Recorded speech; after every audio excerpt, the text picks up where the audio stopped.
I'm James Epler. We're continuing our coverage of the municipal elections with early voting starting next week, a focus on Lubbock City Council.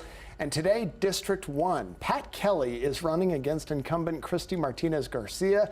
He is a 30-year veteran of the Lubbock Police Force, also an Army veteran as well. Joins us in studio now. Mr. Kelly, thank you so much for your time. Well, thank you for the invitation, James. I'm looking forward to answer your questions. Well, let's just start with that then. Folks probably know who you are, seen you around. You've run for office a few times, but for those who don't, how would you like to introduce yourself to voters? Well, I am retired from the police department, as you said. I own some residential business, some commercial businesses. I have a gold and silver shop downtown. So when you said I'm retired, I wish. And it's, it's just one of them things. I just can't sit on my laurels and do nothing. I've got to be active, especially in the community. And you have wanted to serve on city council. This is your third time to run. You ran in 2018, 2022. How is this time different for you?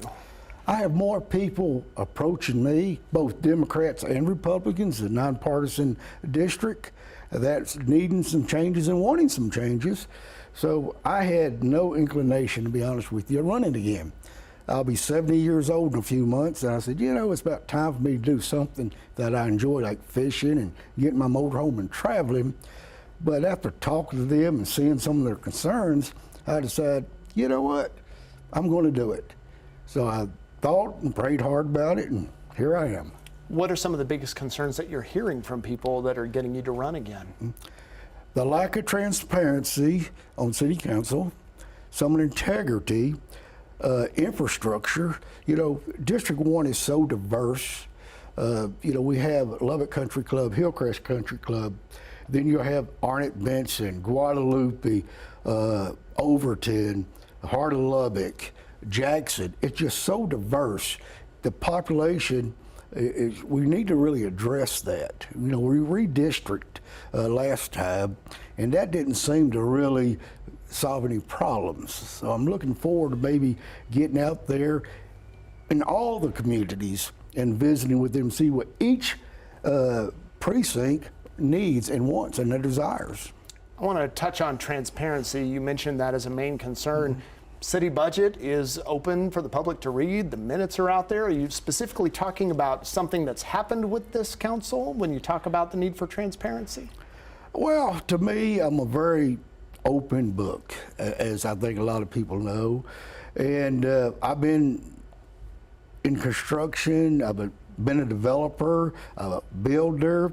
A lot of stuff's going on out in Southwest Lubbock. They're not focusing anything in District 1 and District 2. I'll be honest with you, my concerns also with District 2, even though I wouldn't represent District 2 when I get elected, I've still got issues we need to address in District 2. Primarily the infrastructure, stray dogs. I can go on for a long time about what we need in our district. Well, go ahead. I mean, District 1, for those who don't know, is kind of northeast Lubbock and then down into the Heart of Lubbock neighborhood, South Overton. What are some of the specific issues and how would you address those? First of all, the crime problem. We really need to, from the homeless. I've talked to some of the homeless because I have a business downtown, I own property downtown. So, it seems like they bust into the bus station. I actually talked to a couple of homeless from Dallas area. They said they was given bus tickets to come to Lubbock, Texas. And, I just don't think that's right. They just dump them off. Don't try to, address the situation of the homeless. Have you followed up on that yourself to see if that's actually happening and where that's coming from? Well, I've heard that from the homeless. Can you prove it? No. But that's something we need to address. Not saying it's a criminal, I'm not. But we need, instead of like stray dog, you just don't drop a stray dog out. You take them to the animal shelter if you want to get rid of them. In our districts, I'm talking about, every time you walk down blocks, you'll see stray animals. And, that's the things we need to really address. Absentee landlords, especially in Overton, the people in Overton did not want a 6-story student housing there, voiced their concerns. And, right now, they have a 6-story monstrosity that's going up. Would you have voted against that if you were on council? 100% I would have voted against that. I make no bones about that. The constituents of Overton did not want it.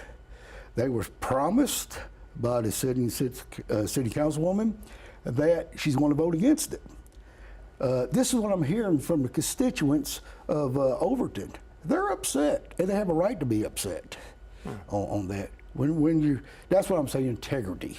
Okay. You know, if I'm telling you I want to do something, I'm going to give you 100% try that I'm going to do that. You can't do everything for everybody, but if you're going to tell somebody, you need to try to honor your word. The councilman for District 1, Christy Martinez Garcia, when she voted for that, said she felt like she did her due diligence, met with both sides, and felt this was the right thing for Lubbock to have new development, and it's good for Texas Tech. You disagree with that?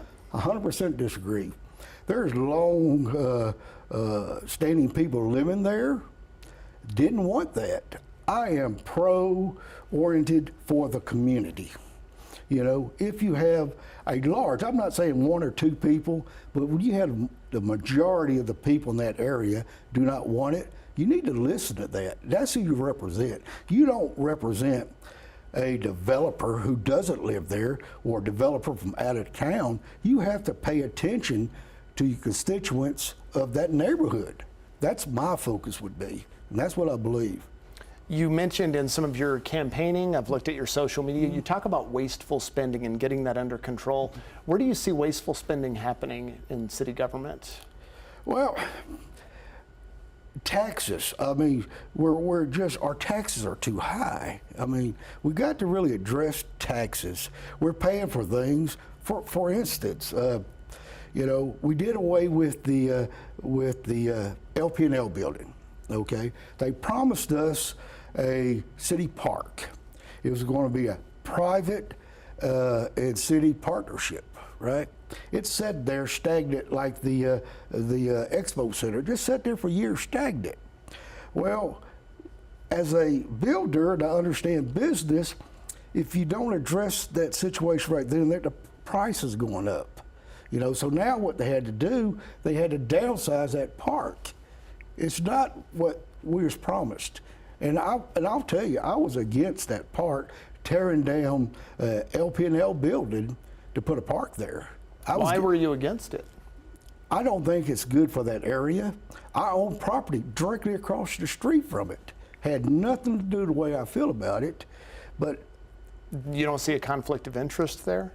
Oh no, because the people on that board of the park own the property right across the street also. Matter of fact, I sold them a piece of property, you know, as a business deal.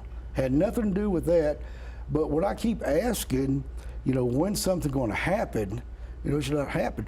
Well, we're using tax dollars to give to private entities, 501(c)(3)s. That really concerns me when stuff like that's happening. A 501c3 being a nonprofit. Nonprofit. Okay. Let's talk about District 1 not getting the attention that you've mentioned as a big problem. There are food deserts in Lubbock, which, for those who may not know, a food desert is described as a neighborhood where people don't have access to fresh food within about a mile of a grocery store. There are some of those in District 1. And as someone who has a background in real estate, what can the city do to try and incentivize businesses to build up District 1?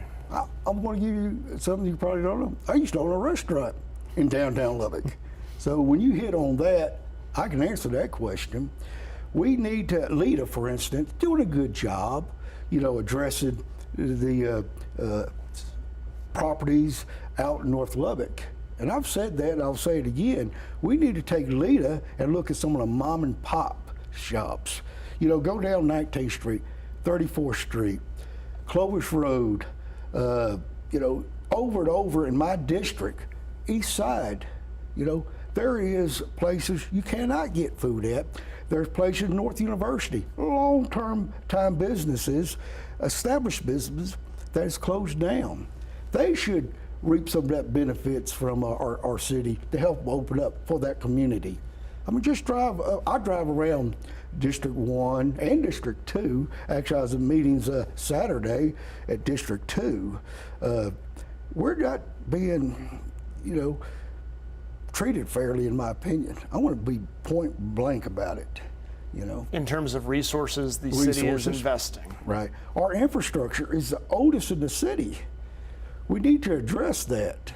Is it tough to say on one hand we need more infrastructure and we need more development, but then you're against something like a student housing development? I mean, it seems like kind of half dozen, six in the other. How do you square those ideas? It's pretty simple. The student housing issue was Overton population did not want it. That's what I'm saying. That's why I would vote 100% against it. It's what the community needs. And if it makes sense, go with that community. That's who I represent. What about data centers? Because that's been a conversation over the last 6 months. There was an idea for one. Zoning Commission was not for it, so it was withdrawn. Would you be in favor of a data center going up in District 1 somewhere? No, I met about a year ago with a local real estate agent who contacted me. It all started with they wanted somebody to have 50 lots ready for an out-of-town developer to come in. They approached me about it, and we looked at the stuff, or he did, in West Lubbock, and I directed them to North Lubbock. Because at that time, the Expo Center was off the table on North University. What a great place to put a housing development. Next thing I know, they're bringing up a data center there. And we spent quite a bit of time looking at land in North Lubbock. It's not feasible, I told them that, to put a data center. We don't have the infrastructure in there. It takes water, electricity, and they'll probably look for the city to spend a lot of money on that. We don't need that here. It costs too much. And then they came back a couple months ago, and I haven't told you or anybody else yet. It talked about putting one in Southeast Lubbock. That hasn't been public yet. No. That's not an official thing just yet, but you think it's coming. I don't think it's coming. I really don't. We don't need an AI center here. We cannot afford the infrastructure. We're fighting water problems right now. Energy costs are sky high. It is the thirstiest technology that exists. I looked into that, so that's why I'm against it. I cannot support it. I wish Lita will not support it. I'll voice my opinion on it. We don't need that. Abernathy has it, right? Let's piggyback off them. Abernathy's not too far to drive if they're going to, quote, promise the jobs, the high-paying jobs. Abernathy's not that far to travel. Let them fight that battle. Here, we don't need that. We don't have the infrastructure. Let's talk about public safety, which you have some skin in the game on that as a former law enforcement officer, a detective with LPD for a lot of years. Mayor McBrayer, who is up for re-election, says we need more police officers on the streets, and he has not ruled out the possibility of a tax increase to pay for that specifically. He's not saying it will happen, but isn't ruling it out. Would you be in favor of a property tax increase to pay specifically for more officers? I'll sit here and tell you to your face, no. If we say no new taxes, no new taxes. Now, there's mechanisms in place. As somebody's been at the police department for that long, why don't we shuffle some of the administrative people and put the boots on the ground? That's what we need them. We don't need a bunch of people, sitting in chairs upstairs. They'll do a better job community policing. I'm big in community policing. So the last two budgets have seen a small property tax increase. Any tax increase, you're a hard no matter what? A hard no. Let's look at somewhere where we're spending money. I would take the time, and people don't realize city council's not a 2-hour-a-week job. To do it effectively, you've got to spend time looking, researching things. That's why I like to look at some of these contracts we got. We got some departments in the city that we can look into and do away with or downsize. like code enforcement. We're 5 million. I talked to Jared Atkinson, the city manager, and he said we're $5 million in the red. To address that, he put a hiring freeze on. Okay, what happened in my district? We don't have a code enforcement officer because they froze freezing. That's one of our issues in our district. We need to address that. So last thing here, driving voter turnout. In 2022, less than 1,500 people turned out in District 1 to vote. And in 2018, it was less than that. How do you energize voters to go to the polls on May 2nd? And I keep saying that if you want change, you have to get out and vote. You can't just sit there and complain all the time. Use your voice, get out and vote. I'm meeting with people constantly. As I tell you, I was getting texts at 12:30 last night. But I'm a big boy. I accepted this challenge. I'm here. We just need to get the vote out. And that's one of my concerns. We're not in a presidential year, and voter turnout is just horribly horrible in our district. Municipal elections overall tend to be a lot lower. So Right. really is on the candidates to get supporters out. That's it. All right, sir. Pat Kelly is a candidate for District 1, running against incumbent Christy Martinez Garcia. As a reminder, early voting gets underway on the 20th of this month, and Election Day is Saturday, May 2nd. Mr. Kelly, thank you so much for your time Thank this you. morning. Appreciate you very much, sir.